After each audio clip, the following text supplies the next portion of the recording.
Жаш канчада? Жашым 44. 44 жаштасың. Так, значит, сен бизге келгенде эмне жалп менен келгенсиң, эмне сени кыйнап келгенсиң. Ошо муну деп ушу токтак айтсаң, анан азыр кантип калдың ошону айтып бересиң, э? Так. Мен сиздерге келген себебим тилим оюлуп, тамак жей албай өтө кыйналып келгенмин. Канча убакыт жүрдүңүз ошо тилиңиз оюлуп? Мурун тез эле сакайчу эле, акыркы ооруганда 1,5 ай ооруп сакайбай акыры сиздерге келгенмин. А башталышы качан эле?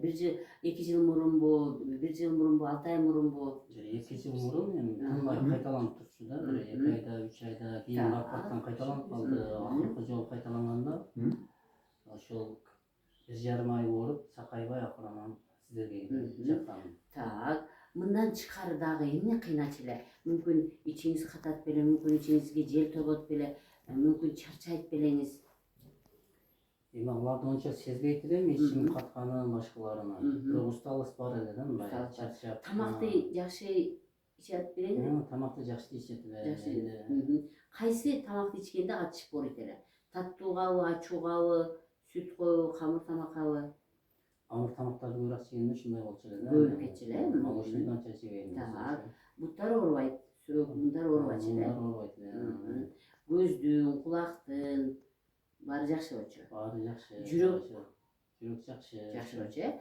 Эми мына бизден бир курс лечение 4 ай мурун алып кетти. Мына бүгүнкү күнгө ооз оюлганы жок. Бир аз мына 4 айдан кийин бир аз башталгандай болуп калды деп азыр келген экен. Мына биз ушу убакыттан пайдаланып видео алып турабыз, урматтуу кыргызстандыктар. Бүгүнкү күнгө сиз өзүңүздүн абалыңызды мына биздин кыргызстандыктарга айтып бериңиз. Эмне дейсиң кыргызстандыктарга?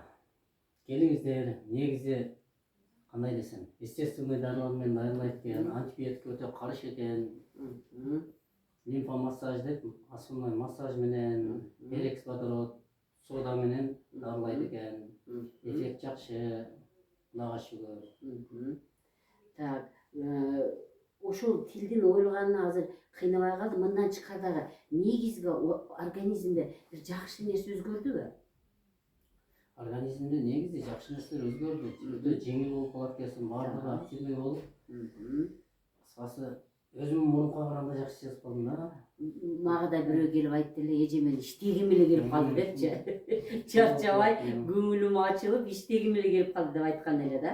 Ошондой да. Демек сиз азыр бизден чыккандан кийин биздин режимди бузган жоксуз, э? Так, демек баягы сүт, сахар буларды жеген жоксуңар. Так, күнүгө биз айткан көнүгүүлөр жасап турдуңар, перексти ичип турдуңар, э? Абдан жакшы. Так, урматтуу мекендештер, демек бул жак абдан жакшы туура айтып кетти. Естественный, натуралдык ыкма менен дарылоо менен биз ушундай бир эле тилде эмес, биз деги эле общий организмди жакшылаганга аракет кылат экенбиз. Сизге мындан кийин дагы да болсо мен эмне деп айтат элем?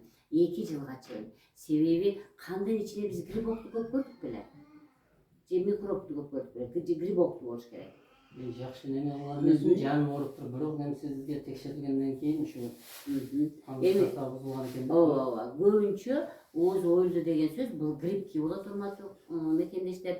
Демек биз гриппкини 4 айдан бери бакпай атабыз да. Грибокко бизден Кыргызстанда противогрибковый деген таблетка бар, мен билгенден флуконазол деген бар. Ошону эле бере беребиз, андан эме болгондун, жардам болгонун биз көрө элекпиз да. Биздин натуралдык ыкма менен ошол кан тамырдын ичинде грибоктор тамактанбаш үчүн диетага отургуздук. Ошолор кан кычкыл чөйрө болуп ошакта көбөйүп кетпеш үчүн бүт суюктуктарды, тиги чай, ага окшогон, буга окшогон нерселердин баарын жок кылдык, э? Демек, эң негизгиси дагы бир нерсе айтып коесузбу кыргызстандыктарга? Көбүрөөк адам өзү иштеш керек экен. Албетте. Көбүрөөк адам өзү менен өзү иштеш керек, э?